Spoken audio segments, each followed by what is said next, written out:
All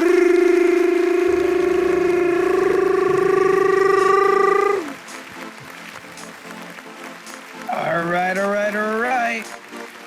What up? It's your boy Sinfanta and Nolly more the boss of the brave hearts. and welcome to The Mask and Patch Gaming Podcast.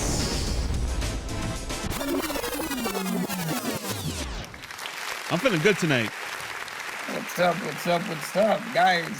First of all, please let us know what we should just change our name to. We're gonna be changing our podcast name to Nintendo Podcast and a word following after. Or before. Welcome to suggest it on Spotify, Apple Podcasts, or YouTube Gaming and Twitch. First of all, follow us on Spotify. Tupac Apple. said that he'll send his one begot son to teach the world the ways of life. We are Tupac's kids, bro.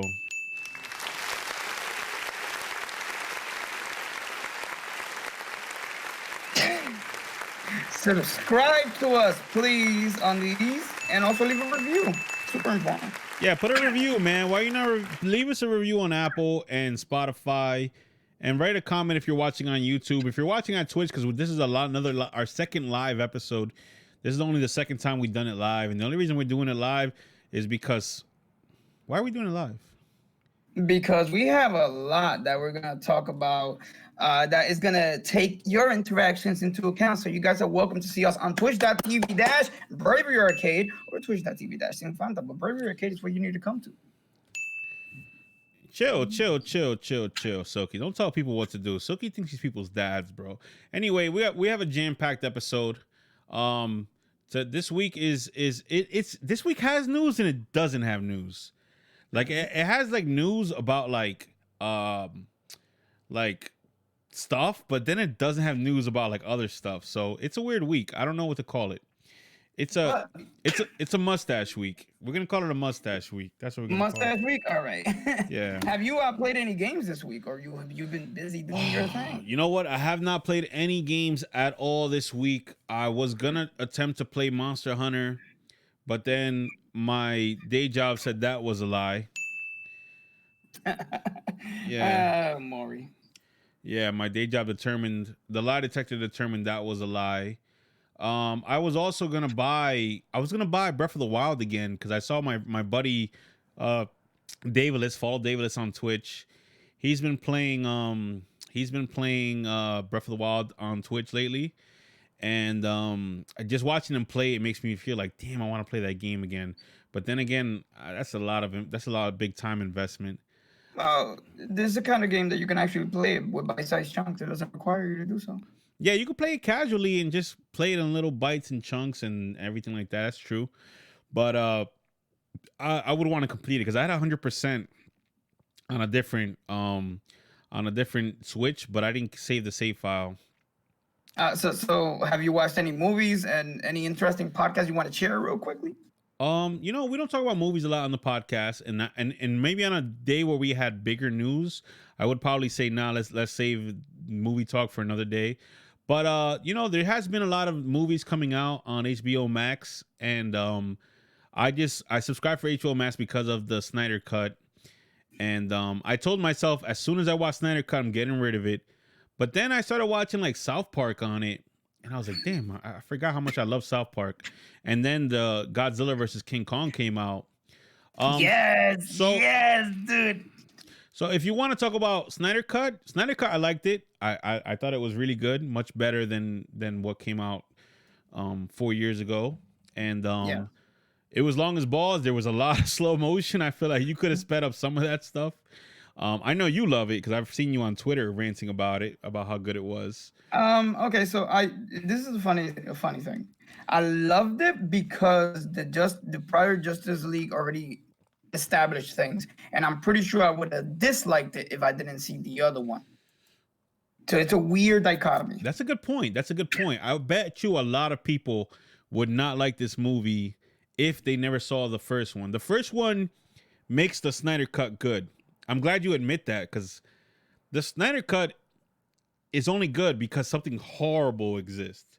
It's like Yes. if Dookie was food, and then like this new kind of Dookie came out, like, oh, this is super Dookie. It tastes better, and it just Yeah. tastes like 50% better. We still would love Super Dookie, even though, I don't know why I went there with this. I ruined this. This whole podcast No, is it horrible. worked fine.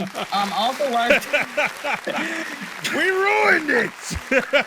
It's fine. I watched Godzilla versus Kong, and I gotta say, I loved it from beginning to end. Best movie I've seen this year. I hate to disagree, but I disagree. I think it was good. I want to say anything with the. I mean, when you watch it, I said this on Twitter the other day too. When you watch a Godzilla and King Kong movie, you know exactly what you're gonna get, and that's exactly what Godzilla vs. King Kong was. It was a Godzilla and King Kong movie. So that means you already know everything that happens with the humans is gonna sound corny as hell whenever they talk. Like, Yeah, that's the part that King Kong bows to no man. to no one. The guy in the helicopter was like, I guess Kong took this round. They just kept making these one-liners where I'm just like, why? Kong, go there. That's where your family is. But I am saying, I'm talking about this year, because right now this year has had trash movies in my opinion. Well, so. we're only in April, you know what I'm saying, and it's the beginning of April, so there's probably gonna be more good stuff coming. But yeah, Snyder Cut, King Kong, I like both of them. I think the world is gonna forget about King Kong in 2 weeks though. I think it was good, but I don't know if it has legs. I don't know if it has a legacy. Yeah, I don't think so either. I don't know. I don't know if it does. I'm just saying I think we're gonna forget about it in a year or two. I don't know if it has a legacy of like, whenever there's a movie with verses in the name, it for some reason the word verses in a movie title is bad. Batman versus Superman. Yes. Freddy versus Jason. Alien Batman versus v Predator. Superman. You know what I'm saying? Alien versus Predator. Those movies are Yo, lost to time. Marius, welcome. Yo, Marius is here? Yo! But overall, I liked them. They were a good watch. I just don't know if King Kong is gonna have a legacy. You know, despite it's the two biggest monsters from America and Japan fighting, I don't know if it's gonna have a legacy. As far as Snyder Cut, 4 hours. It didn't feel like 4 hours watching it. I thought it felt like a normal watch, since everybody binge watches TV anyway nowadays. It felt normal to watch 4 hours. I feel like that's another thing that added to the fact that we're in a weird predicament. Also made the Snyder's Cut more digestible. Facts. And just in conclusion to the movie thing that we're talking about, the reason it was digestible is because the prior one, it wasn't only because it was crap, it was also because it made certain things right in terms of story progression, and then Snyder's Cut just gave us the expanded thing that we wanted. That's all. Because either or singularly just sucks. Yo, Marius followed me, and now I got to give you a round of applause and say, yeah, thank you for the follow. Fuzz says most versus movies get lost to time because they're ass. That does seem to be the mathematical equation. Ass also got equals lost to time times X, whatever, man. That's true. Also, guys, you're more than welcome to discuss with us today. We're doing a live stream, so that's how this is gonna go. You guys are gonna be a part of the podcast. Make sure you check it out when it's done on YouTube and Spotify and Apple. And share it, man. Share it. Tell your mom. Tell your mom to listen to us on Apple. I know you're probably thinking my mom's not into this stuff. You will be surprised how many moms love Sinfanta. Like he is the Cougar King. You know how they got Tiger King on Netflix? He's the Cougar King on Twitch.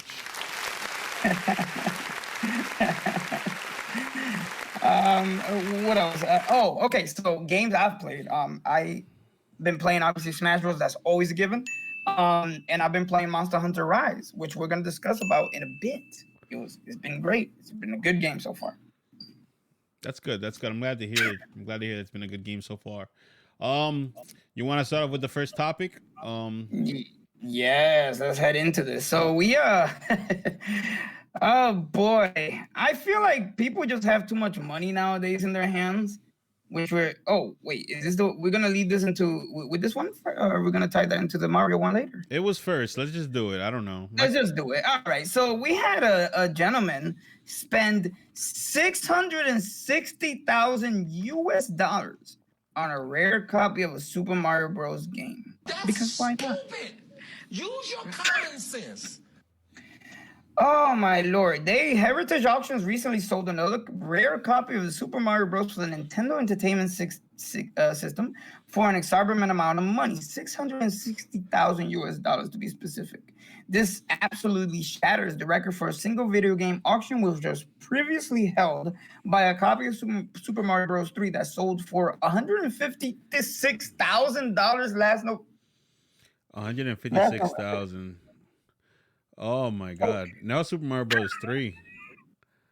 Wow. I Wow. don't understand because I'm just sitting here going, I can barely afford to get a PS5 and find it. Yeah, man. I mean, it's your money. Do what you want with it. He's probably gonna sell it again in maybe a couple years, and it's gonna go up in price, and he's gonna make his money back. To be honest, this seems more like a investment for the future because it's like when you buy the first Superman comic book, you sell it again in like 10 years, and the price almost doubles. So this is like it's the same kind of situation, which is wild. You know what this reminds me of? It reminds me of the Pokemon craze that's happening right now with people just buying a lot of Pokemon cards to get the rare cards to resell them. So we have like an example of like the perfectly mint Charizard first edition condition selling for $300,000. We're talking about a card. I mean, yeah. I mean, either someone has a love of the culture of gaming culture and is just a collector, or someone's saying, you know what, I'm gonna buy this, and you know this game, I'm gonna sell it in 20 years and feed and send my kids to college with it, which is what I would do honestly if I was to buy a game at this price. This is a wild price. I mean, I don't knock it. Everybody got their own likes and dislikes, so, you know. But I mean, again, there's a chance that these games, like classic RB4, are only being snatched up as a way to hide, or launder liquid wealth and assets, and that's also something that people could use as tax write-offs. But again, I feel like it's something that you shouldn't be spending that much money on. I mean, if you have it, flaunt it, I guess. But to me personally, coming from my background, I would never do this kind of thing. It's just to each their own, brother. To each their own, bro. Fair enough. To each their own. How do you guys feel about that? Yeah, let us know in the chat. Would you spend 660,000 on a video game? Doesn't matter which one, I guess. At this point, would you spend like that on a game, rare one? It's kind of being filtered in as like classic art. Like it's like, oh well, it's near perfect condition. You can show that you have a first edition Mario game, and then it also runs on the classic console, so you could maybe resell it or just show it off. Silky says, "Hell no, that's mad rent." Yo, it's more than rent. It's more than mortgage. It's crazy. But I would, like I said, I would do it for equity, for like selling it in the future for resale. But yes. But as far as like as a collector, I stopped collecting video games a long time ago. I buy everything digital now. So I wouldn't do it as a collector. I'd probably mess it up. I'd probably be the dummy to let it get damaged. That game better be gold plated and do my taxes, bro. Boy Fuzz.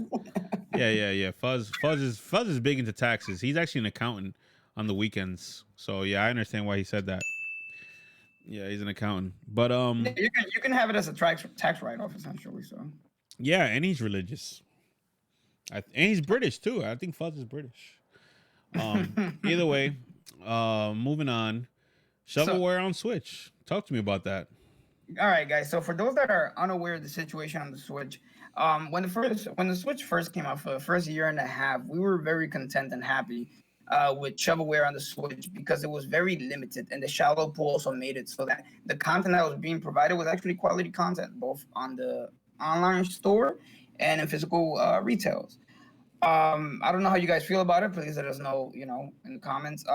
Shovelware has changed, however, for the last year to 2 years, it has turned into a huge thing, just like the Wii, where people are all of a sudden going, where there's a lot of hardware out there for the Nintendo Switch. Now we can just shove out games like we did in the Wii era, and we know that kids are going to tell their parents to buy it because it looks cool. So that's what's happening right now. We have the eShop filled to the brim with games that are unplayable next to worthless. Yeah, I have noticed that. I have noticed, and Fuzz, you are British and you are religious and you do taxes, so stop lying to me. I have noticed that whenever I go to the eShop and I go to new releases, the top list like there'll be like one or two Nintendo games. The rest of them will be all shovelware. And I don't know, can you call it a bad thing? Like, all right, if I make a game and I'm just doing it for the money, can Nintendo say I don't want that garbage on my console, or are they gonna say it is what it is? Go ahead, just go sell, make what little you can off of that. I agree. It makes the eShop look corny when you go in there and there's like My Little Pony Racing or something like that on there. Not even My Little Pony, but like whatever Super Pony Racing like is the first game, and it's $5 or something like that. And it's like when you see that, you're like, oh, the games on here are garbage. But then again, you think about it, there's a lot of other good games on there too. It just makes it harder to dig to find the good games. That's what I was gonna say. I think the solution into the future would be having a better filter system, and that's not present in Nintendo's console, and not let alone PS5 and the Xbox Series X. You can go online and be hit with a cluster F of games that you're just like, well, why would I want? Okay, I guess I'll buy this if you're an adult. But if you're a child that has a Switch, which is plenty of us, you're just gonna look at the top 10 and go, or top 20 and go, well, I'll buy that game because it looks nice, and then you realize that you spent 20, $30 on a game that's worthless. So a filter system would be the future and the solution to this. I wonder if it's even possible, because Soki brings up a good point that Steam has the same issues, and on Steam it's even worse because the games don't even look that bad. Like the cover art for a Steam game would actually look like a playable game and a fun game until you download it, you pay for it, you download it, and you turn it on. So it's not an exclusive issue to the Switch. Like you said earlier, the Wii had a lot, but at least on the Wii and on the Switch, you could tell what's shovelware, and you could tell I'm not touching that. But yeah, on Steam will trick you, bro. I almost paid for a couple games that are shovelware on Steam. So something I noticed particularly to the Switch, is that if you pay attention, and this is a little trick for you guys to know, is if you pay attention to a game that's going to be released on Switch or is already released on Switch, you can tell sort of if there is a garbage game by not only checking out the fact that it probably won't even have a video attached to it. I'm talking about gameplay video. It'll just be pictures. Yeah. It's a little easier to spot on Switch than it is on Steam. So I will say that Steam has that issue tenfold compared to the Switch, but it does suck when you go on there and you see a whole bunch of shovelware at the top of the list of games. It makes digging a thing. Also, Steam has a huge hentai problem too. Mambo Doom just brought that up. Shout out to Mambo Doom. There is an enormous amount of hentai games on Steam, and when you go to the bestseller list, so to try to look at what games are popular right now, what are people playing, you'll see those hentai games will fill up like 5 of the top 10 spots, which would be like, what? It's because those games are like $1 or 50 cents or something like that, which it makes digging to find the good games kind of difficult. But I think that's the only issue, though. Maybe have it more accessible to filter games in terms of not only price tags but user reviews, which it's not possible right now. The Switch is never going to do user reviews because Nintendo doesn't want people to be able to review their games on their console. Because God forbid, Nintendo releases a bad game, and then like it gets user review bombed. Let's just say Nintendo releases let's say Star Fox, Metroid Federation Force. You remember when that came out on the 3DS? If that was on Switch and there were user reviews, that game will get review bombed. It'll get so many downvotes that Nintendo's own product will not sell on its own system. So they don't want that. Mama says most of the time, most of the good games rise to the top organically. That's incorrect. And even so, even if it's half true, which it is half true, I think it's half. You have the majority of the catalog rise over time. You have to understand the dichotomy between the interactivity of the online versus the individual, and the individual is based on the perception of age. So the eShop should be presented based on on an age benefactor restriction, and we don't have that. Everything that gets presented is as is, and it should be based on age. That way, if you're an adult, you already know, hey, there's gonna be shovelware on here. Let me go through it. Versus a younger individual that has to go through the parent's debit or credit card and waste money on a game that may not be worth it. Nintendo seems terrified of online interaction, and in general, they do not know what they're doing. Then, when it comes to that, Nintendo has literally just degressed instead of progressed because they've seen a lot of backlash to add voice chat, which I feel like the only way to do that is to add a default restriction on voice chat. That's the only thing that they need to do. There's no need to have Miiverse anymore and any of that. We already use Discord and Twitter and Facebook. Yeah, there's no point for Miiverse. But yeah, I think Fuzz is right. I think you're right. I think they have digressed a lot when it comes to online interactions completely. But that's a whole episode in itself. Nintendo and online. we could change the name of the podcast to why Nintendo Online sucks and probably get way more views than we're getting now. What's up? You want to move forward? Let's move forward, bro. Let's do a little barrel roll. Well, do a barrel roll. Yo, Miiverse taught me how to play Xenoblade Chronicles X. Hop off. No, Miiverse was cool for what it was. Oh, Xenoblade Chronicles X was so interactively well done for the Miiverse. Xenoblade Chronicles X for the Miiverse, that once they took off Miiverse, Xenoblade Chronicles faltered. And I can see why that was a problem. We gotta do a review of Miiverse one day, a flashback episode. Yeah, let's do it. Yeah, because I would love to dig into Miiverse and talk about how what it was and how we're never gonna get anything like that ever again. If in the future we do get something like that, it would be nice to have it more refined in terms of interactivity, because there was so many things I would get through filters that I don't want to talk about. I like the art. If you could allow me to put a parentheses real quick, I think Miiverse was awesome for the artwork. I think you would see some cool jazz up there most of the time. Yes. Yeah, I really liked what you could do artistically on Miiverse. So, barrel rolling out of that, we have the Pokemon 25th anniversary that just happened not that long ago. Shout out to Pokemon, man. 25 years. That's insane. Yeah, man. But so here's the dilemma that I wanted to talk about. We have the Diamond and Pearl remakes that we're all waiting for. They had mixed reviews because they went for a classic style with HD remastered graphics. I personally like it. I don't see the issue. But when you put it up against what was announced after, which was The Legend of Arceus, Pokemon Legends Arceus, by default, it looked worse. The problem I'm having with Pokemon, and I don't know if you follow me with this, Marvin, you guys can make a comment, is that for the 25 years that it has been around, it has changed so little, and I understand the formula works well, but it has changed so little or has not tried to do the one thing that we've all been pining for, that it's starting to stagnate. And it's with everyone. I've heard it come from everyone. Because adding more Pokemon does not solve the problem. I feel like once they get past 1,000 Pokemon, that's going to be too many, in my opinion. So my issue with this is we've always wanted the following, which is a huge world under all the regions in one game, with all the Pokemon in one game. So that's pretty much my issue with the Pokemon 25th anniversary, which they did next to nothing. What do I have to say about the Pokemon 25th anniversary? I think Pokemon Arceus or Pokemon Legends Arceus is a step in the right direction. I'm sure as their first attempt of an open world game, it's gonna have its issues like Zelda did. But are they celebrating the 25th anniversary as strongly as they could?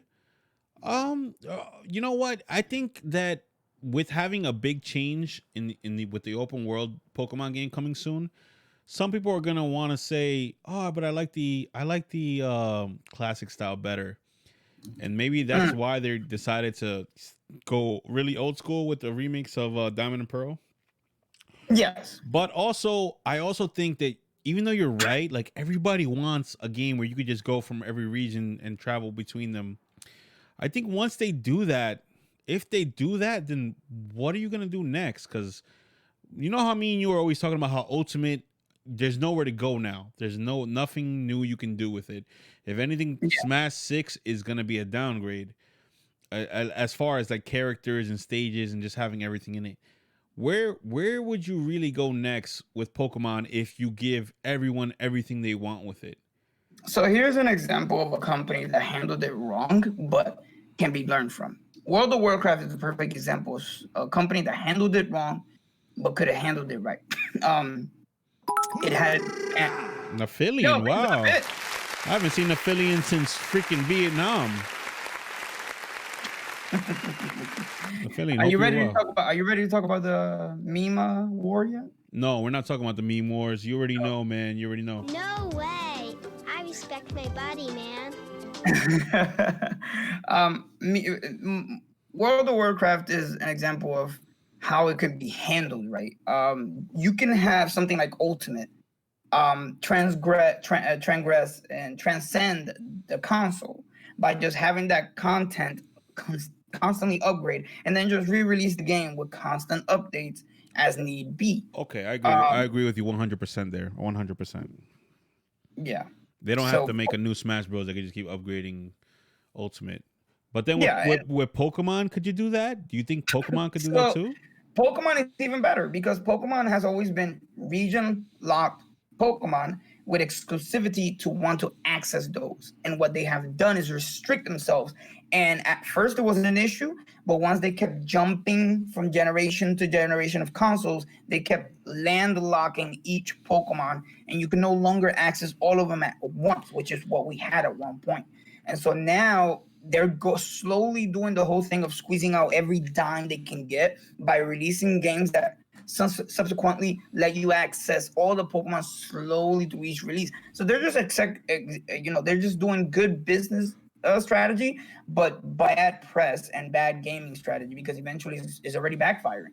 We're already really upset at the fact that Pokemon Sword and Shield was so limited, but it was so grandiose and it was fun, but it was limited. So what they can do is have a huge world with all the regions, all the Pokemon, and then when a new game comes out with all the Pokemon, you just add that expansion layered onto it. Add a new world, add a new region to the game. Yes, yes. Oof, it's not a bad idea. I mean, it's not a bad idea. And you know what I will tell you? I don't know if maybe Pokemon Legends Arceus is gonna have that. Maybe we don't know for sure. We've only seen a little bit of the game, but maybe you could travel from region to region in Arceus. It looks like it, and the reason I'm bringing it up is because of that, because of the fact that this new game, we have been quiet about this. The thing I'm vocally verbalizing now for a while, and we at some point I think it was around the black and white era, we started verbalizing it. We started getting upset. We're like, oh, okay, and then it just died down. And as soon as Arceus got announced, all of a sudden, in every pocket dimension that I go to Pokemon forums, that's the main thing. It's like, well, why don't they just make a universal Pokemon game? There's no need to landlock Pokemon or region lock them. I feel like There's no make it. need. I feel like make it MMO also. Like let it be massive Yes. multiplayer. Um, but I don't know, man. I don't know. I also feel like I don't know if Nintendo is gonna be updating one of their games for 10 years and just say, hey, here's a new region for Pokemon. I don't know if they will make. I don't know if they see the perspective of like a Western developer, like people that make like Destiny, and they make like Warcraft, they make like I don't know, one of those games that they just keep updating. They don't release new ones. I don't know if Nintendo's business strategy or their business mentality will allow them to see that the potential in something like that. Well, we brought it up in the last podcast when we mentioned what the new president of Nintendo was talking about business wise and gaming wise. If you haven't checked out our past podcast, make sure you check out our collection. We have 15 episodes and counting. Um, the president said that we shouldn't get complacent, and that's what the future would be. We would need something a little more expansive. Yeah, yeah. So I'm with it. I would like to see a Pokemon MMO with every region where you pick which region you want to start with, and then you collect. Let's say you collect all the gold and silver Pokemon, then you want to travel to Diamond and Pearls region and collect all those Pokemon, and then travel to I don't know Kanto and collect all the old school Pokemon. That'd be dope. That'd be dope. I just wonder, even after 10 years, even after they update it for 10 years, like how Warcraft is, then what? Because even Warcraft, let's talk about Warcraft now. Warcraft, it's being played still, but it's not like it's not like how it used to be. Warcraft has this little niche community, and it's a big niche. It's a lot of people, but no new players are coming into Warcraft nowadays. You're like a veteran if you play Warcraft nowadays. You're like 10 years in. It's because they made it all encompassing. And what that means is Pokemon can learn from that example, and that was actually what killed this World of Warcraft momentum. The one thing that Pokemon has done right, even though people complain about this so much, is that when you get a new game, you need to start at level 1. Well, why not when you go to a new region, you start at level 1. And then when you get to the final region that you've unlocked, you have all your Pokemon that can come together. Oh. And the only exception would be competitive playing. That's it. You just reminded me too that what happens when somebody grinds to the OP level in their first region and then they travel to the next region? Am I going to have level 100 Pokemon fighting level 1 Pokemon when I cross from Kanto to Johto? No, they should take an example out of the anime in that department, where when you go to a new region, you leave your Pokemon behind until you get to the final region and you beat that. Then you have all of them accessed, and the exception would be, again, when you go to competitive aspects of play. That way you can have your cake and eat it too. I can see issues with that though. I can see people being like, "Yo, what the jazz? I had a level 1,000 freaking Chikorita, and then I went to Kanto, and now I can't use my level 1,000 Chikorita though." The only people that are going to complain about that again is the people that are competitive players, and that can easily be solved by the online competitive aspect, because that's the only people that are going to complain about that. Okay, well, jumping over to the chat, Silky says, "I'm still surprised that fan-made Pokemon MMO hasn't been shut down." I don't know about that. I haven't looked into that. Fuzz says, "That was absolutely the biggest flaw with Sword and Shield DLC. You get thrown into a new story with the same OP ass Pokemon from the base game." That's what I'm saying. Like, if they block your Pokemon, fans are gonna complain. Then if you can't use your Pokemon from every region, and they're gonna complain. Like, then you're gonna be OP. I've been a part of the Pokemon community for so long that's actually the complaint. The complaint is that you get to carry your Pokemon into the next region, and in every iteration where you actually get to carry them into the next region, such as like Heart Gold and Soul Silver, or the DLC for Sword and Shield, we complain because it's like we just cruise through the freaking DLC or through the game, and it's like, no, the competitive people are gonna have the means by the online competitive aspect, and just they'll be in your box and you can play them and do whatever you need to in the aspect of competitive. But then the game itself, the core lore, will lock your Pokemon away until you get to the end of it. That seems like a viable strategy for You're right. I think you're right, but I still think people would lose their mind if they can't use their level 100 Chikorita in Kanto region. I think people would lose their mind because you just did a whole adventure. They'll be able to use it in competitive phases, but not for the story. I think they'd still lose their mind. No, I don't think they will lose it as much, because that's actually just been the whole fight the whole time. The whole debacle for the last 25 years has been, I want my Pokemon. Okay, well, if the Pokemon are there, it's 100 hours doing it. Yeah. No, well, again, you have your Pokemon. It's just keep going. That's all. And then at the same time, if let's say that's actually going to be a constant complaint, which I don't see the statistics for it. Let's say that's a viable complaint. Well, they have it as an option. Have it as an on and off option on the options menu, and that's it. Solves the problem. That's true too. When you have different servers, you can have different rules in different servers, which I did notice about Warcraft. I remember my friends played a version of Warcraft on a server where the rules were like Burning Crusades, stats, or it had like Lich King stats. And I remember them saying like, "Oh no, I'd rather play with the old meta because it was better back then." The the real reason they wanted the old meta is because that's when they were good. They didn't want to they didn't want to adapt to the new play. Yu-Gi-Oh is also an example of that too. They keep making new cards. Yu-Gi-Oh, by the way, is an example of what can happen to Pokemon wrong if they keep going with the whole "let's make more Pokemon, more new Pokemon." It's like stop. Yeah, I mean, I get called out a lot for not following up with Pokemon and being like a Gen 1er. But you really got to think about it. If a video game had 150 characters and then the next game it had another 150, my brain cannot even hold that many like characters in my head. I can't keep up with it. Like Yeah. that means that for every game it's a new generation of players. It's not meant for the veterans. Like Pokemon is not really meant for the veterans. It's for the new generation every time.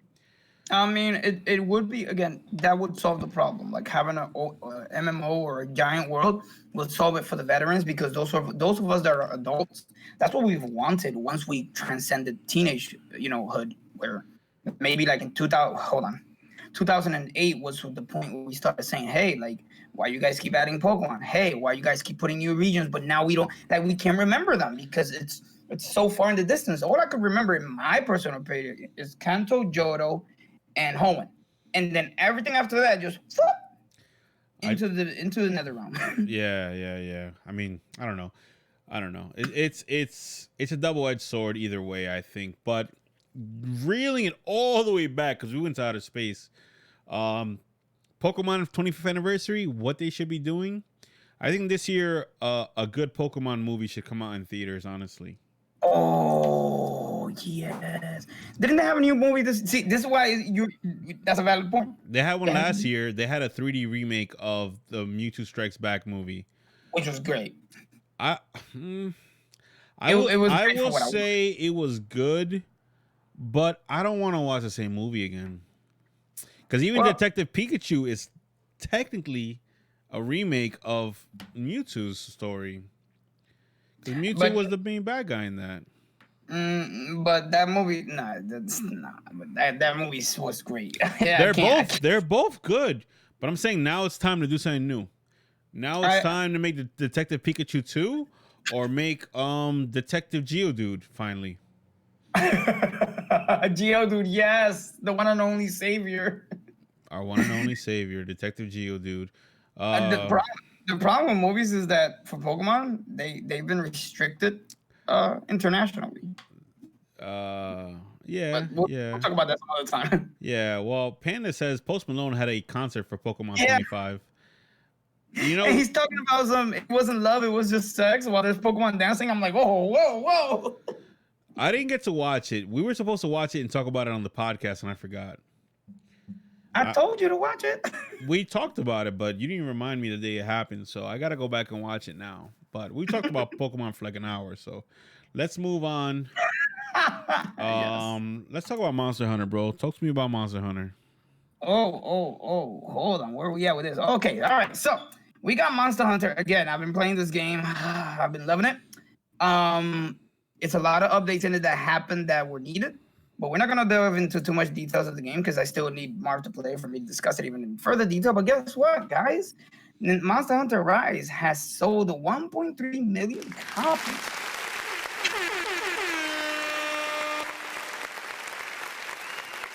Wow. Fuzz fell asleep on the Post Malone concert. And sleeping on the Post Malone concert, which was great. That's what's funny. At first, when I started listening to it, I was like, this is why. And then like 5 minutes into it, I was like, oh, okay, that's not bad. But then he started talking about it's not love, it's just sex. I'm like, there's kids listening to this. But anyways. So 1.3 million copies, and the Switch family of it, which is like the editions, sold 267,000 copies. So shout outs to Capcom for pulling off a good game. Wow. All I got to say about that is that Monster Hunter World shifted about 1.5 million copies at launch on PlayStation 4.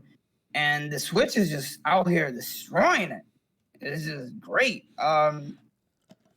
This raises a question, which is Monster Hunter Rise on the Switch looks good for a Switch game, but you know, it's not a graphically upgraded game by any means.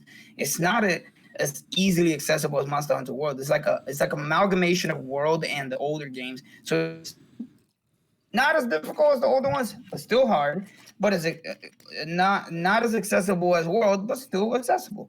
So are graphics even a question at this point? Are we gonna discuss the fact that the Switch is pushing the agenda that PS5 and Xbox Series X can no longer push, which is, are graphics really that necessary anymore?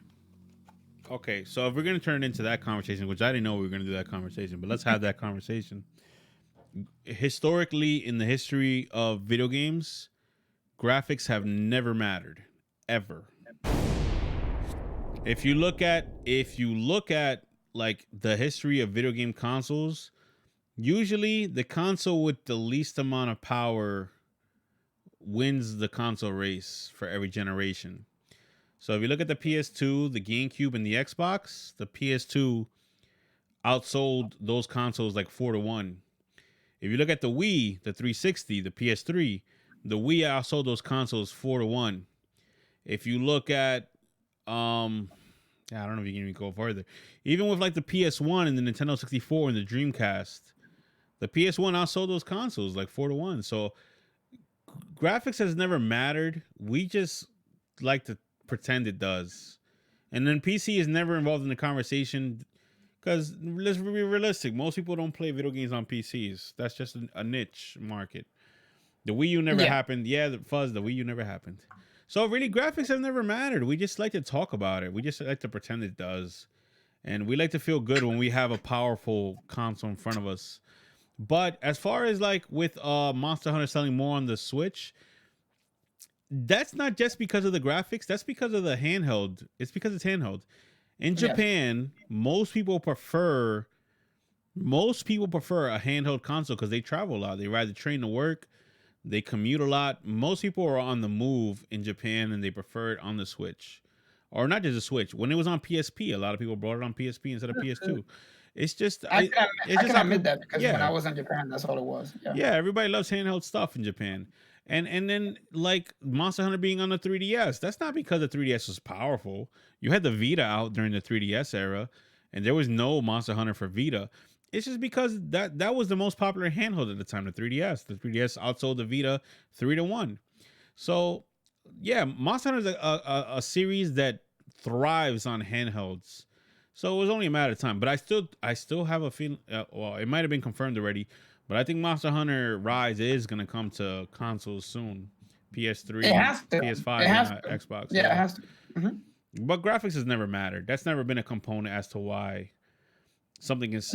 Rise is coming to the consoles and PC. Yes. Yeah, Mamo Doom. Mamo Doom knows a lot about stuff. I ever told you that? Mamo Doom. Yeah, he's the reason I get haircuts. The guy knows a lot about stuff. The perfect reason. But you know, in conclusion to that, I feel like Monster Hunter Rise is doing a fantastic job on the Switch. I see why they released it exclusively at first, and you know, hopefully in the future though. I think it's gonna be like a year the exclusivity, and then it's gonna release on other consoles. I hope it keeps thriving. The one thing that I have to say. Do you hope it keeps rising? Get it? Yeah, keep rising. Get it? Monster Hunter Rise.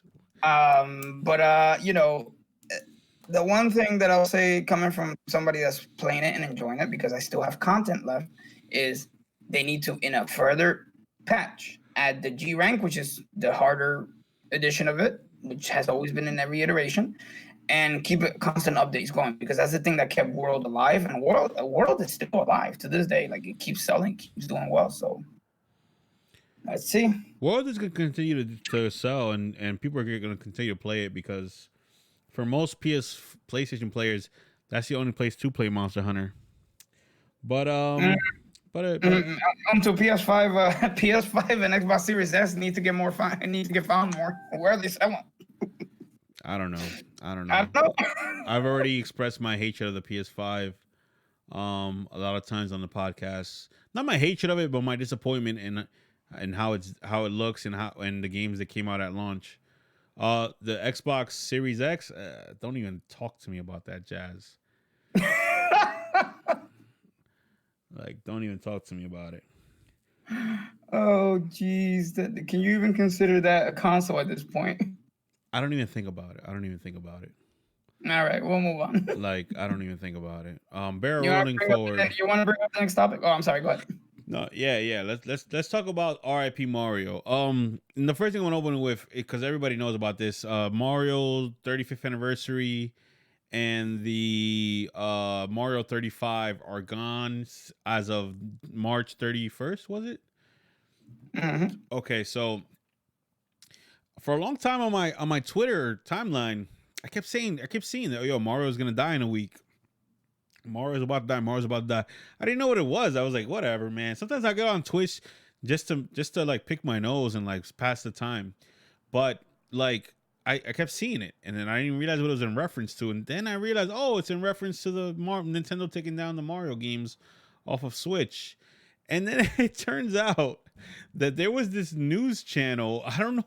I heard it on Arlo. If you watch Arlo, the little puppet guy that does Nintendo Arlo, news, the blue guy. he mentioned that there was this news channel that actually reported that was saying like people actually think that Nintendo is going to kill Mario, like that Mario is going to be dead forever or something like that. People think Mario is actually going to die on March 31st.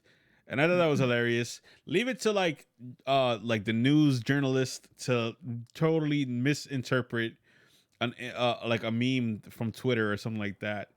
But as far as like Mario actually being gone on the 31st, it meant very little to me because, like I said, I've been emulating these games for years, and I don't have any qualms about it not being on the Switch. I'd rather play them on PC anyway. That way I can,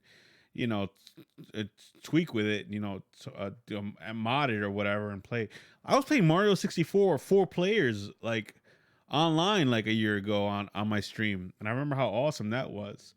But what's your take on it? I don't know. I don't have a lot to say about Mario being dead, but the funny thing about the news, I feel like Nintendo has been screwing up with the whole virtual console thing, and them just trying to get more money by rehashing and re-releasing older games with no updates whatsoever. It's just like, oh, we're just the controls and put it in a $60 package and send it out. It's like, that's such a, and people are falling for it. People are buying them, and then it's a limited time too. So, and people are buying, and I'm just like, oh my goodness, you people are like, why?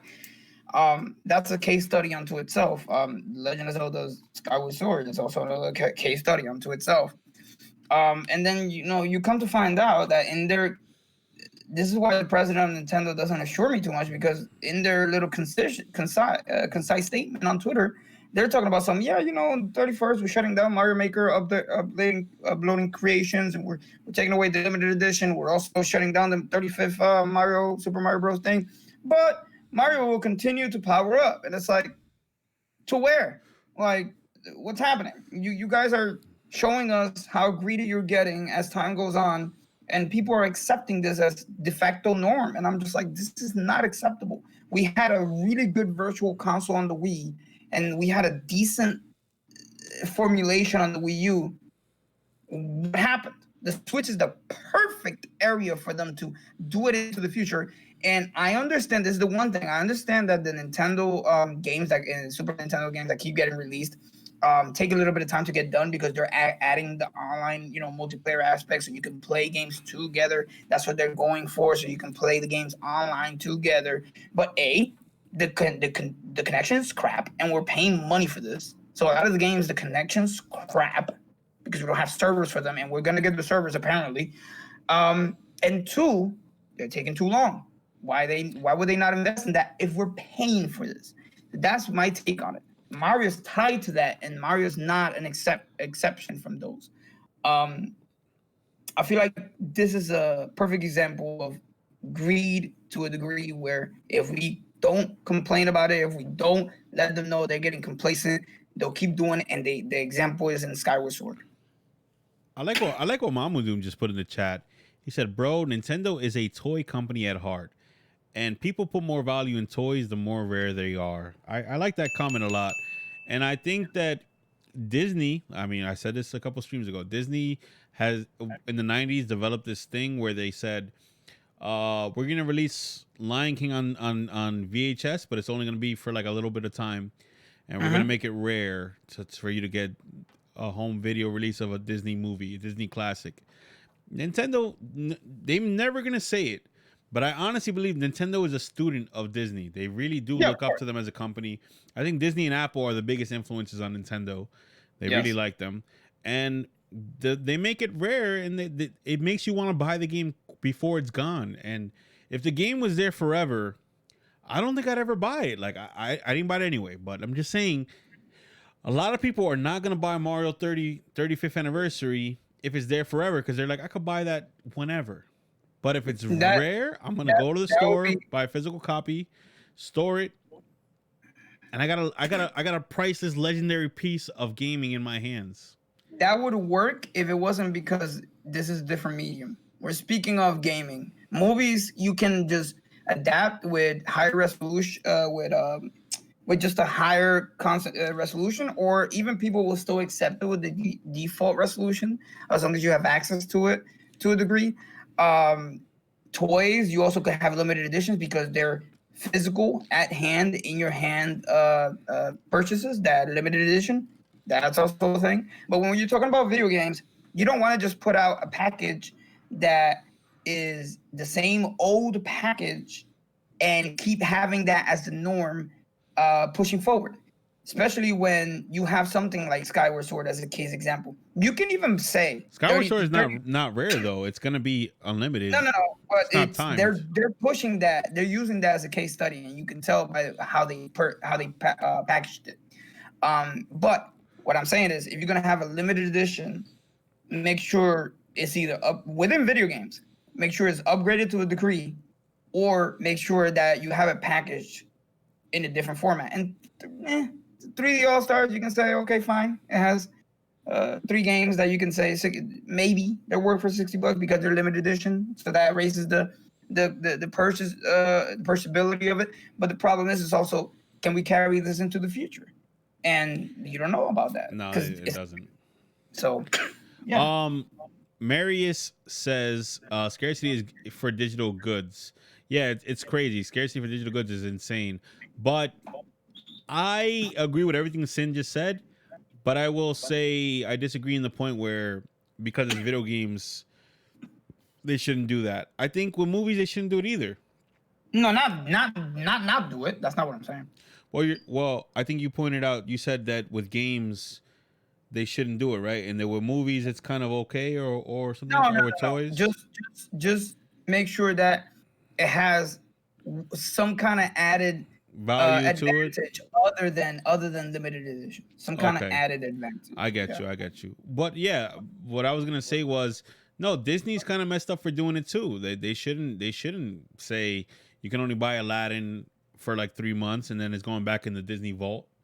They shouldn't do that either. Yeah, you want this, but buy it. It's like 10 times the price, and people will do it because they have the money. But then what happens to the everyday Joe? What happens to the everyday Joe who can't afford it that day, but can maybe afford it 10 months from now? They can't buy it anymore because now it's $500 for it or something like that. I agree. I think it wasn't it.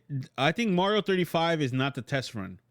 I think the test run was the amiibos and the Nintendo NES Classic and the Super NES Classic. Those things were limited too, and the amiibos are very limited also. But those were great. Like, that's a great example of something because it was tangible. Yeah, but you kind of set the precedent when you said to yourself, "I'm gonna go run out and buy NES Classic." And even though I know it's as soon as I buy it, it's gonna disappear from the market, and the average Joe is not gonna be able to get it 10 months from now. Yep. Like if we stood together as consumers, which imagine that, imagine that, and said, "No, I'm not buying this." Like, bro, what do you mean? What do you mean the NES Classic is only available for 10 months or something like that? No, don't do that, man, because then little kids in 5 years from now. Yo, the NES Classic is like 4 years old now. Do you believe that? Can you just fathom that? That means that somebody like that's 10 years old right now today is not gonna remember the NES Classic or the Super NES Classic. The N64 Classic's coming soon. Hopefully, Nintendo just loves giving money to the gray market. Yeah, and then the scalpers. This is for them. This is their battlefield. They're like, oh, I got it. I want to resell this in 5 years and put my kids through college. Look at the PS5 as the new generation freaking scalpers just come across, and they use bots to buy PS5s and resell them for to double the amount. And I'm just like, oh my goodness. That's the future, though. That's the thing. Yeah, that's the future. That's where sneakers are at. I listen to people talk about sneakers. That people that collect sneakers are the most craziest people on planet Earth. I think if you're a sneaker buyer and you're using bots to buy sneakers, like things that you walk on in, oh my God, that's some insanity. But yeah, the president of Nike, her son was actually apprehended recently and convicted of scalping Nike sneakers, like having a store where you could. Yeah, this is crazy. It's madness. But that's the market now because of the internet. Because I could just program a bot to keep refreshing the page, and when that buy option is there, they could hit it first than a human being could. Yeah, sneakers collectors do not walk in. They don't walk in them. But I meant they're meant for walking. But it's crazy how the sneaker market is. And other industries are learning from the sneaker market. Video game market is learning from it. And that's for sure. And that's a scary thought.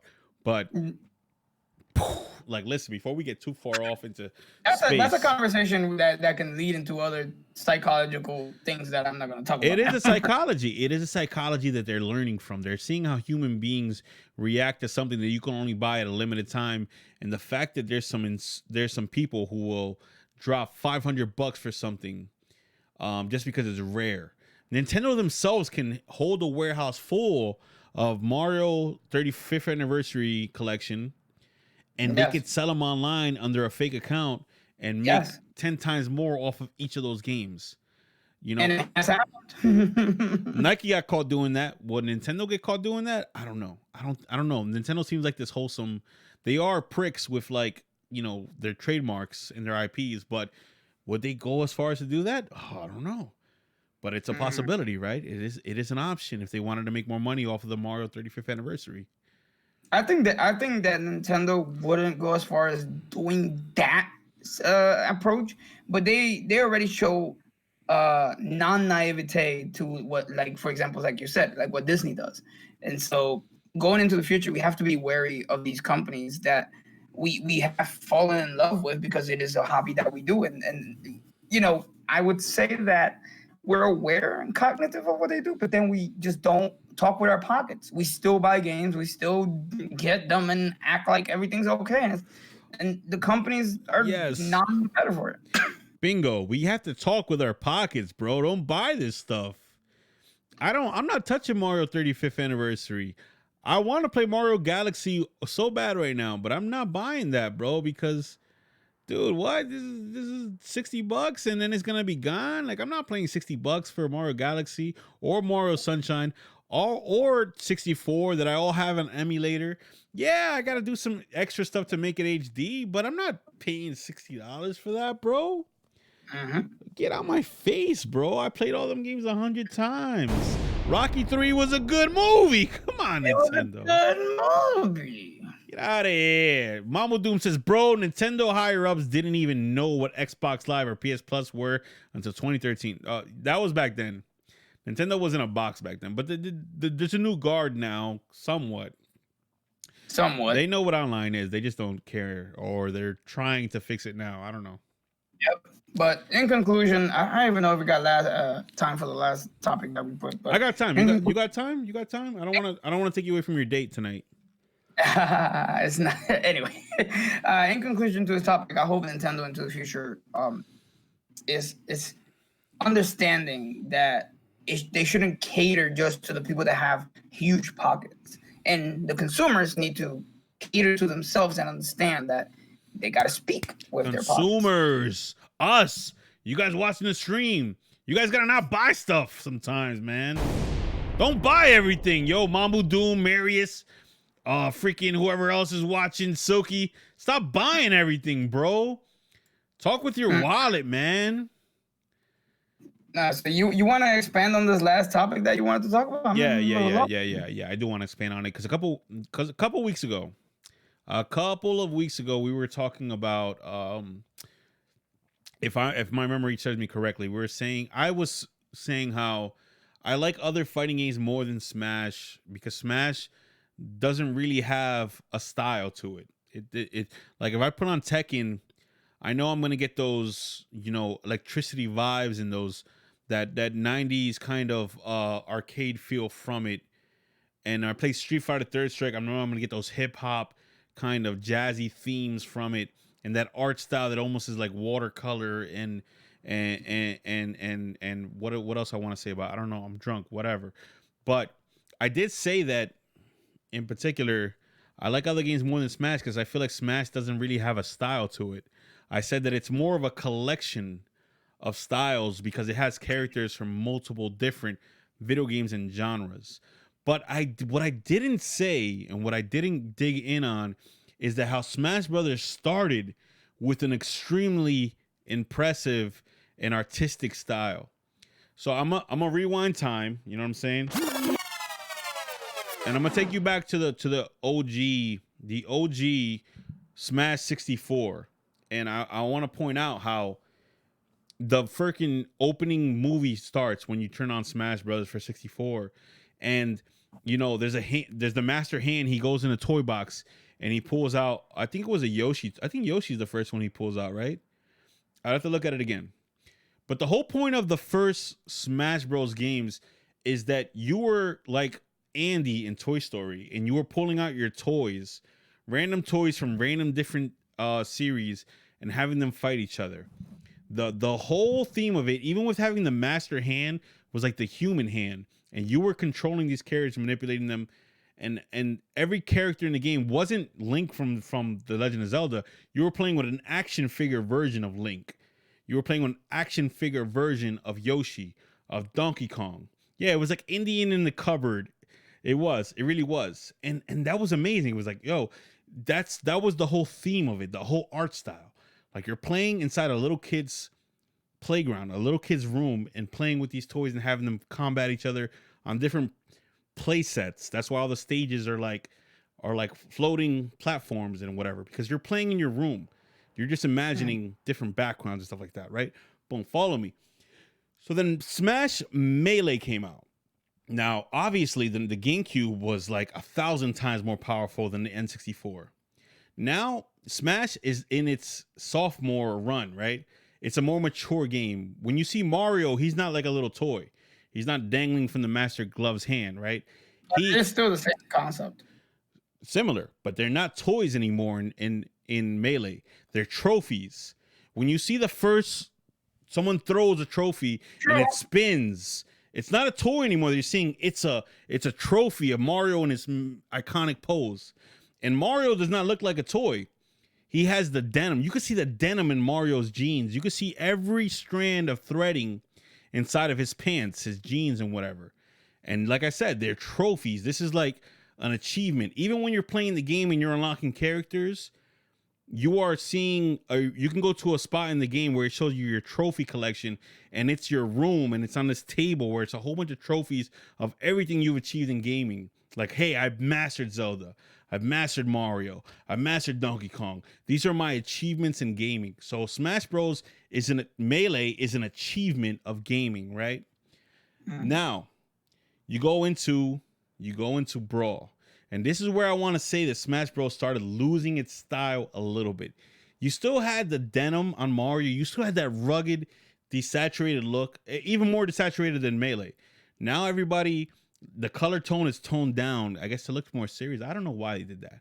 But you're still trophies, because when you fight something emissary, when you throw the little disc at somebody, they turn into a trophy, right? But what started happening is with the Nintendo Wii being a more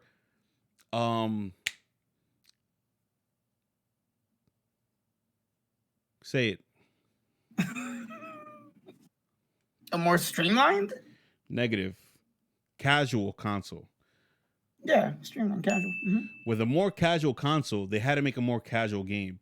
The hardcoreness of Melee, the trophy aspect, the hardcoreness of the gameplay and everything like that started to get diluted a little bit. Because when you play the game, it's definitely a much more of a party game than Melee's fighting game style. Now you got tripping. Now you got, I think that's where they introduced Final Smashes. Now you got a little bit of cartoony stuff in it, climbing ladders and stuff like that in it. This is where Smash started to dilute its own style. Even in the menus. If you think about the menus from Melee, you had this wire screen, dark looking colors everywhere. If you fight the cruel Melee, you fight the final boss, you fight the crazy hand. If you look about Melee was a hardcore gamer's game. Then you get the Brawl, and even though it still has like some of the denim look, it still has that rugged look to it. You could tell from the menus itself, even from the Subspace Emissary, that something is being diluted there. They had to make it for the casual market a little bit because the Wii was a casual console. Now you get to Smash 4. Smash 4 was a great game. I love it. Gameplay wise, it was amazing.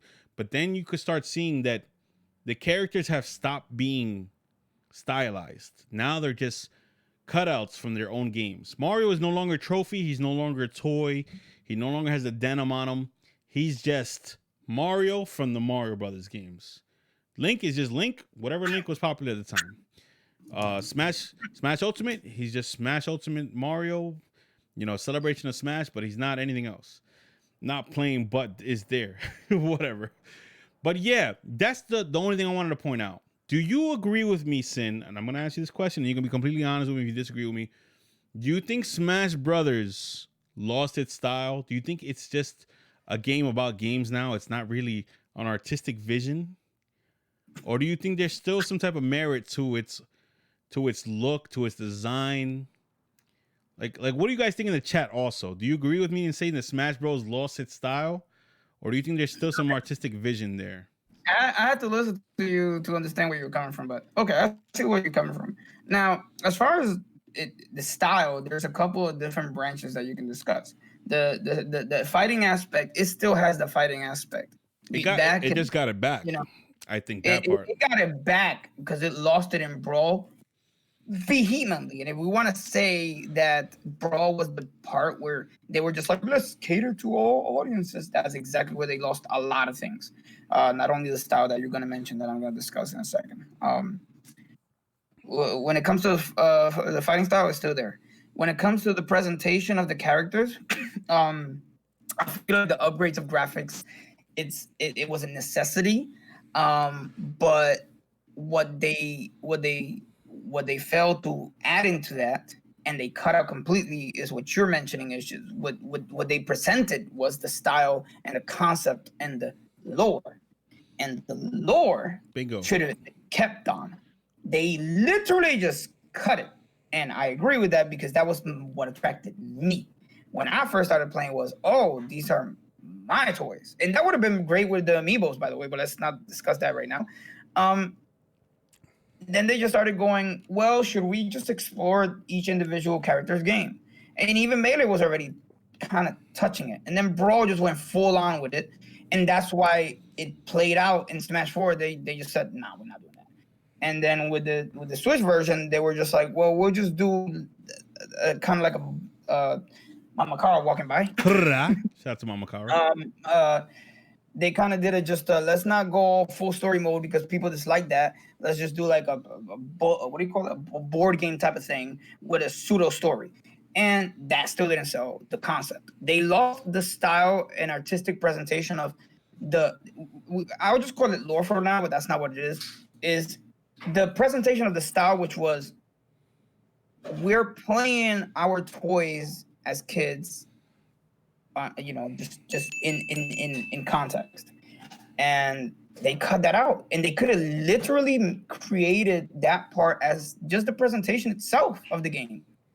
And then when the end comes, you just somehow present it as, every iteration, just a new story where that's it. Well, the kid's done playing, and they put, that part, I completely agree. They cut that out, and I don't know why, because that would have been great. At some point, they could have even explained why the graphics kept getting upgraded. This could have expanded into a whole meta and they didn't. And I don't know why they cut that part out. You're right about that. That's all I'm getting at. I still think the Smash games are amazing. Every single one of them. Even Brawl has its merits. I like its single player content. Yes, I like what they're saying in the chat right now. Mambo Doom says, I do think it's lost a bit of its aesthetic. That's what I'm getting at. They lost their aesthetic. Like, Smash does not have themes anymore. There's no idea or concept to why the characters are there. Thick Snorlax, my brother, I love that guy. He said, cough, fan service, cough. I don't know. Fuzz wrote a big paragraph. He's like, I feel like Brawl wasn't a major part of the fall off because Subspace Emissary seems like it was largely about the toys aspect of Smash, mostly in terms of the fighters being forced into trophies and put away by taboo, a word that some people would apply to playing with toys. That's a good idea, Fuzz. I didn't even think of that. Yeah, After a certain amount of time. That wasn't how it was presented, though. Maybe not, but it is interpreted. And that's all that matters is interpretation. Once you put something in a person's hands, they're allowed to interpret it any way they want. If I draw a picture, I could say this is a picture of Jesus, but if you look at it and you say that's not Jesus, that's John Lennon. It's your interpretation, right? I can't fight you on how you feel about something, right? So that would have been nice, yeah. The matter of the whole series of Sakurai playing with toys through stages of his life. Yeah, that would have been nice. Facts. Just keep that part in. That would have been the style of the game. I would have liked that too, but there's something that happened to Nintendo in general where they lost their aesthetic for their games. Even with Yoshi's Island having a coloring book art style, and then Yoshi's Story having this certain type of dark, eerie feeling to it. Mario Kart, if you look at Mario Kart 64 and you play it, when you boost, when you hit the mushroom and you're like, poof, your car feels like it's a rocket. It goes, poof, the camera zooms out, zooms back in. When you throw a shell in Mario 64, you're not throwing a shell, you're throwing a freaking missile at somebody. It goes and it flies off, right? In Mario 8, you throw a red shell at somebody, you're just throwing a shell at somebody. It's not really like, there's no like higher thing to it. There's no like analogies to like warfare involved with it, right? You can be writing off nostalgia with that, but I can't agree. I am definitely writing on nostalgia. Definitely. I can't agree, however, that there's, and this is why the president, again, what they said has me waiting. Let's put it this way. From the Wii U up, it's somewhere around the Wii U, there's a lot of like complacency with presentation, and concepts of stories and games have progressed, and how Nintendo presents themselves has always been as a package, and they've done a great job of maintaining that momentum. I mean, they're a toy company, start off, and gaming, at the end.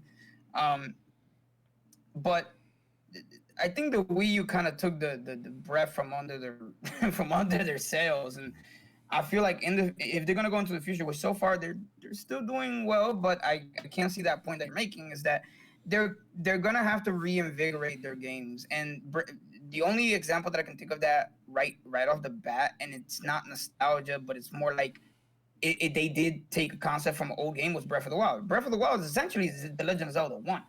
That's what it is. Yes, 100%. And then the only reason Odyssey works is because they sold us on the ticket of going inside other characters and being other characters, but that's not a new concept either. Galaxy was what pushed the envelope, and then the Wii U had the Cats game, the 3D World. Bingo! Big loss of style between those games. Humongous. So, in conclusion, some nostalgia, but going into the future, what is Nintendo going to present their games as packages? I don't know, and that also ties into Pokemon, and so on and so on and so on. So yeah. Yes. Let me read what Fuzz just said. It seems like Smash is going for a style in terms of a unique gameplay aspect, but not in terms of overall feel you get from the game. I try to think Brawl was going for a somewhat more adult or mature feel with the overall grit and less color. Yeah, Brawl was a very decolored, unsaturated game. Mario had rips in his jeans in that game. But yeah, I think with the Wii U, Nintendo kind of, I don't know if they gave up on style games, because even when you look at Mario Galaxy and you look at Mario 3D World, Mario has no kind of artistic style to him. In No, that was the Wii Galaxy, U era. Yeah. and Galaxy, you could see just on looking at the picture of him how like one side of his face will be dark, and like how the lighting is in Galaxy sells the game. Like this guy is definitely in space, because he has a color tone and a shading that presents it like he's standing alongside the moon and the sun, right? That's completely lost in Mario Super Mario Bros. Wii. No, is that what it's called? New Super Mario Bros. Wii and Super Mario 3D World. That's completely lost. Odyssey has a little bit of style to it. I will say each world presents it in its own style. You have the 1930s New York in New Dunk City. You have like the 3D, I don't know what you want to call that, low pixel style in that fruit world where like everything is low polygons. They have a Dark Souls world in Mario Odyssey. Odyssey was When you fight the point dragon? where they had to they kind of realized they had to breathe style into it. But Yes. again, these are pocket games. We're talking about the overall style of Nintendo. It's actually that problem. If you look at the Switch, that the reason Switch is selling well is not even because Nintendo, oh my God, they brought no. It's because it was mobile. It was the Wii U's offspring, and they were like, "Oh my God, the Wii U's failing. What do we do?" And they just upgraded the Wii U. That's literally all it was. And you can even look at the Switch, which I have it on right now, and the style is all gone from the menu. There's no Miiverse. There's no, there's no VC. There's no music playing in the background. There's nothing aesthetically pleasing to me when I access my Switch as a hardware device interactivity. There's nothing that says I'm Nintendo when you turn on a Switch. So for now, Dark backgrounds, squares. So for now, exactly. The only positive thing I got to say about it is there is instances where I think the Wii U just shook them to their core, and they were like, the next game we release has to be stylish. Breath of the Wild and Odyssey. And nothing else comes to mind. Pokemon Shield and Sword was not stylish. It was dry. It was very dry, artistically dry. I didn't think about this. What else? Metroid hasn't even been out yet. There's no Star Fox. Yoshi still has an artistic style to it. I like the Woolly World. Okay, fine. They gave it the yarn style. That's where you talk about gameplay, and they kind of. Yeah, the gameplay kind of fell off. Do you think the loss of I don't know what Miyamoto is doing nowadays at Nintendo. I know he has fallen back. He's not the guy that comes over and sees every game and says, you got to add this, you got to take out that. I think now he views from a distance. Do you think Miyamoto not being so involved in game development anymore is what has led to Nintendo losing a lot of its style? Because he was the brain. Absolutely. He was the heart. I'm lying. He was the heart. No, he was the heart. And yeah. I would say absolutely.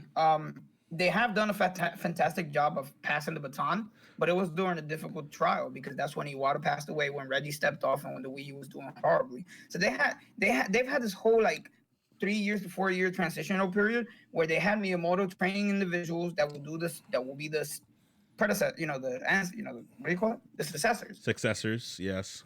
I don't know if they're ready quite yet because there's only about 2 or 3 examples of good rebreathing of style and innovation. But one of them, honestly, was just taking the older game and just throwing it into the new world. So that's up for debate into the future. We have to let time talk. We do. We need a new. We need a lot of new entries in Nintendo series. Yes. Nintendo franchises. We need a new Metroid. We need a new Star Fox. We need a new Kirby. Kirby games often have a lot of cool styles to them too. Kirby had a new game on Switch, and it was too easy. I won't say new game. I won't say it's. I don't know. The Kirby games have been diluted a lot too. Kirby games used to be wicked in terms of style. When you turn on Kirby Superstar and you just look at the presentation of that game, you're like, whoa, this is crazy. Yeah. I love Kirby Superstar. I love it. The Kirby game for Switch just seemed to me to be it's like new Super Mario Brothers. It's like that kind of style. Yes. It's like they just like churning it out. Metro Prime 4 has been ghosted for years. Metro Prime 4 is being worked on. Hopefully, we get it What about soon. I guess. Pikmin just Pikmin 3 re-released, which fine. That was a great. That was a decent game. I wasn't gonna say a great game. Um, but again, new iterations, new IPs. That's what I'm looking forward to. They did have. Hold on. Oh, whoa! I forgot about this game. I can't even remember the name of it, but I played it so much. What's wrong with me? I gotta look it up. Well, you guys just Yeah. So I will. Someone mentioned Splatoon earlier. I will say Good game. Splatoon does have a lot of heart and style into it and artistry. Splatoon does. Astro Chain. That game was great. Astro Chain 2, Platinum definitely injected a lot of life and culture into it. Definitely. But bringing it back to Smash, let me ask you guys something in the chat and ask Sin something. Would you guys like the next Smash Bros to have an artistic vision? Something like, let's say the next Smash Bros has a more hip hop inspired style to it, or metal style. If you play F-Zero X on the Nintendo 64, the first thing you hear is the guitar, the riffs and everything. Would you want Smash to be like a more punk rock game? Would you want Smash to have like a hip hop art style? Would you want it to be like, oh, this is a super artsy, pretentious game? I know what Silky just said is right. Most people don't care. They just want to throw hands. I get it. But I'm a very artsy dude. I got tattoos of art on my body. I like drawing chicks naked. Would it bother you if Smash had like what Marvel vs. Capcom 2 has with Jazz? Marvel vs. Capcom 2 and Jazz go together like peanut butter and jelly, bro. Come on. Smash Bros can deliver itself if they just it was a good point that you made with the whole style they were presenting in the beginning. But if they just let Smash Bros characters deliver themselves, it would work well. Both, Mamodoom. Mamodoom says, what are you talking about style? You're talking about overall energy of the game or just the looks? I'm talking about both. Aesthetically. Yeah. Aesthetically. But they can present the characters as is and let them carry themselves. It works in Ultimate. It does. It does. It's missing that component. What that you're saying. It's missing the like people say, oh well, fighting games don't need a lore. You know, I hear that say consistent. It's like that's so wrong. It's not even what. Like you literally can look at Street Fighter as an example of people looking for lore inside fighting games, even though we played it for fighting mechanically competitively. That's a small niche of the market. Overall, the people that buy fighting games, yeah, we like fighting, but we also want to look at the lore. That's the style. So yes. You know, gameplay style. So you know, I like this. That would be nice to bring that back, just so that you have something to feed the fire. I want to say, if you look at Marvel versus Capcom 2. You have characters from the Marvel universe. You have characters from the Capcom universe. Well, Capcom series of universes, different games. But when they put them together, you have this very jazzy, I want to say even mambo enthused style when you're playing that game. The menus, the themes, the character select screen being wireframed. There is an aesthetic. There is a heart, an artistic vision to it. Smash Bros, they probably don't need it. You guys are right in the chat. They probably don't need that. Ultimate Marvel vs. Capcom 3 had a very comic book style. They leaned more towards the Marvel side. They threw away the jazz from MVC3U. But Smash Bros probably doesn't need it. But for me personally, as an art lover, as a guy who goes to sleep thinking about Basquiat paintings and jazz like that, I would appreciate it. I would appreciate it if they're toys. I would appreciate it if they're trophies again. I would appreciate it if the characters are graffiti art style worked when you look at their character select portraits. If they don't do it, I'm not gonna be mad, but if they do it, I would love it. Nah, it's not that they have too many variables to pin down a specific style, because that's the problem Brawl has. Brawl wanted to present each individual character as a specific style and variation. You can let the characters present themselves and their variables, but you can let the game have its own style. That's what Marv is trying to say. You can have the game present the characters into the world as a style of connotation of lore. So you can have, the kid playing the so on and so forth. Bingo. And let that carry it. Bingo. and then let the characters breathe themselves into it, and it will be an amalgamation of a collision of art, and that's what's called. That's what Marvel vs. Capcom 2 and 3 is. Yes. Like Mamo Doom just said, Smash could do a ruined museum aesthetic, like the Grand Cathedral vocals and music. I want to say that's what Brawl was. I think Brawl was the falling of the Roman Empire. It has that aesthetic to it. I didn't even think about it until you just said it, but yes. They were doing too much. They were doing way too much. But Brawl does have a fallen, ruined museum aesthetic to the characters. That's why they're desaturated. That's why when you go to Mario's world in World 1-1, it's like a running ruined version of the original Mario Brothers stage. But either way, that's all I had to say about that. I hope Smash gets some style in Smash 6. That's all. I don't know. They can listen to me or not. I don't care. I'm an artsy guy. I smoke. But let us know. Let us know what you guys think. You know, in any way that you find this live. And guys, that's it for the podcast, man. Also, play Ghost of Tsushima, you mark. You want to talk about art styles? Ghost of Tsushima has it. My favorite part of Brawl was... Hold on. My favorite part of Brawl was the translation lyrics of the main theme, where you could hear the POV of the characters expressing their awe at the legends they've heard from other worlds that have been showed up to battle. Yes. I agree. Yeah. I totally agree. And I put the wrong song on for the end. What I really wanted to hear was some jazzy NYC from my favorite fighting game that has the best art style of any fighting game. Ladies and gentlemen, that will be it for the podcast. Thank you so much for checking us out. Check us out on Spotify, Apple, YouTube, Twitch, you name it. I'm your boy Sinfanta from twitch.tv/Sinfanta, and I'm not him all, the boss of the brave hearts. Thank you so much. Have a good night. See you on the next one. And as always, mission complete. 8, 7, 6, 5, 4, 3, 2, 1, 0. We await your return, brave hearts.